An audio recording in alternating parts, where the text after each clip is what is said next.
FP3, here we come. So that's the real representation of what the race and the qualifying will look like. The Williams and the RB are the main surprise because those cars are blistering fast, especially on their race pace. Positioning will be the major key tomorrow because in qualifying you need to be well positioned. If you're not well positioned and you're out of place, you need a great strategy, and that strategy needs to be massive that will help you gain position because it's very difficult to overtake. You need great skills and great adaptability to overtake and to overtake in Singapore because there are not so much long straights unlike Baku. It's going to be a different pace entirely, especially with Red Bull and Mercedes bringing probably their last major updates for the season. They'll still be bringing some beat because Red Bull are looking at they should not underrate what they can do. They just want to give it all, anything they can give it. Possibly they can still win Max Verstappen a 5. It makes sense for them, so they are putting it all. They are brandishing everything at that championship. The race paces are very close. They need to be very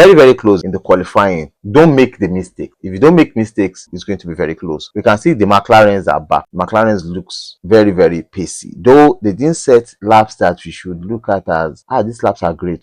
Before the track started evolving, we saw Lando Norris set a blistering pacey lap that was close to 1 second ahead of everybody, and it was like you can see what this car can do. Now remember, they have very good rears. Cooling for the rears is perfect for McLaren, and on that track, if you can have that, you are in the game. So it is going to be a calculated strategy. Mercedes are back overnight. They've worked on the car. The car is looking more better now. So if they can come with that same pace into the qualifying, we are going to be having a 4-way qualifying. The Ferrari didn't really show what they can do. I believe Ferrari have good pace, but in the race pace, we don't know yet. The Ferrari didn't show us their race pace. Another thing is Ferrari is always mad by strategy this season. Maybe they won't mad themselves with strategy in qualifying again today and in the strategy for the tires for the race. Maybe they don't. Pray they don't. But Ferrari, you can't predict Ferrari. Ferrari can do anything. For Ferrari fans, keep it like this. The race is going to be different tomorrow, and I think Lewis Hamilton is locked in. So probably he can have a good race tomorrow because it's looking like he's trying to put it all out there for his dog that he lost, Roscoe, during the week. Also, yesterday's infringement between Lando Norris and Charles Leclerc, there's no penalty. Fines were given to the Ferrari pit wall, but we have inconsistency sometimes with the FIA. Lewis Hamilton had a red flag infringement. It will be investigated after the FP3. Let's see what they come up with. But for red flags, if it is a bingo for him, then he will get some grid place penalty. We can remember in Dutch GP that happened to him. He got 3 place penalty. So let's see what happens. Also, some changes were made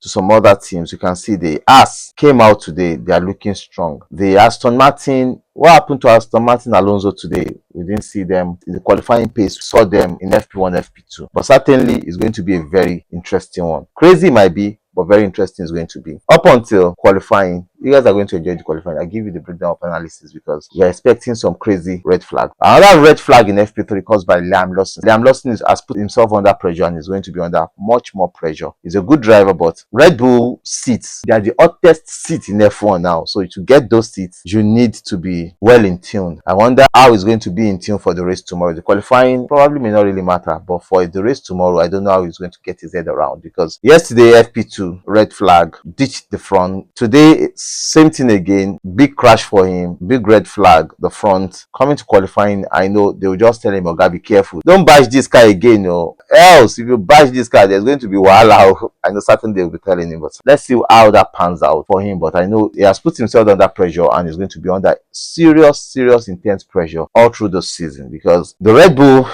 advisory, maybe because Chris Horner is no more there, they might temper justice with mercy, but Red Bull has not been very friendly recently with their seat and with their drivers. They push the drivers to the limit and they are always demanding more, looking for more. Let's see what happens to him. We saw a great one from Antonelli. Antonelli is proving himself. I think with his contract looking like a steady one, he's really locked his head down there, doing a great job in Mercedes. So let's see what happens. Up until qualifying. I love you guys. Bye. What a qualifying it was. Out of this world.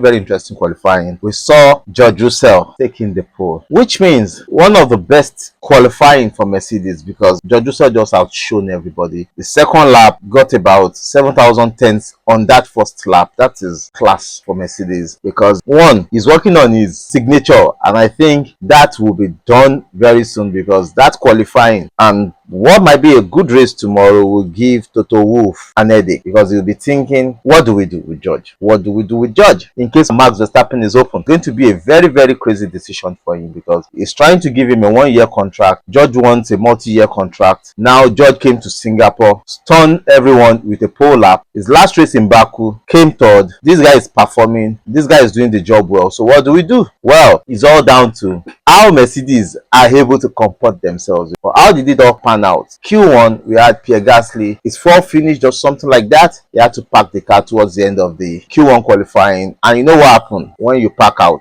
It's very simple. Those coming behind you will not be able to set their fastest lap. And a lot of drivers were out. And who were those out? Bortoleto, Stroll, Colapinto, Ocon, and Gasly himself. Lewis Hamilton was P1. What a stunning lap he was able to shed there. But aside from that, Q1 qualifying, the Ferrari just went a hole. I told you earlier, see, put your mind on everybody, but don't put your money on Ferrari. Put your money on Ferrari, you might bite your tongue.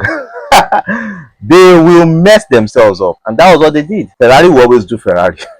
That's what they've been doing this season. Q2, we have Hülkenberg out, Albon, Sainz, Lawson, and Tsunoda. And you know, the funny thing about the Williams out was the Williams looked pacey. They were really, really on top of it this weekend, and the pace just went. And that's one thing with this ground effect car. They can be in that minimal operating point and they just go off on some cars, and it went off. And at that point, we saw Russell topping the timesheets in Q2. At that point, I knew Russell was up to something, but you might not know, because Mercedes, the FP1, FP2 yesterday, they were still everywhere, but they came up today, did some tweaks, new upgrades on the front wings, tweaked some things, and got into pace today, and they were just outplaying everybody. And coming into Q3, his first lap was a banker lap. He set the pace, put everybody in like, can you see? That is what I can bring. And from there, the whole field was confused, especially Ferrari were confused. They could not even find themselves. Antonelli, great job from him today. Lewis Hamilton was not penalized, because I think they looked through his data and the anomalies were not so much, was not penalized. A lot of incidents during the qualifying, but some, from what we saw, a lot of it will not be looked into. I think the stewards also need to look at the way they put out the flags. Oscar Piastri complained about it. A driver was trying to get out of the way for him. Bam! Yellow flag, impeded him. All those things take away the confidence from driver, put drivers in the position in which they're like, what is happening, guys? Therefore, I have a lot to do. That is it. Congratulations to George Russell. Great one. Expecting a great race tomorrow. But looking at the race, a first lap incident is expected. Why? Because when you have people like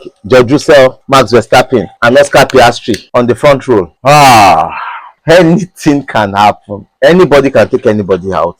But it's going to be an interesting race. I can't tell you who will win the race, because I'm not running the race. So don't go and gamble. But certainly it's going to be an interesting race. Up until the main race analysis tomorrow. I love you guys. Bye. Chill.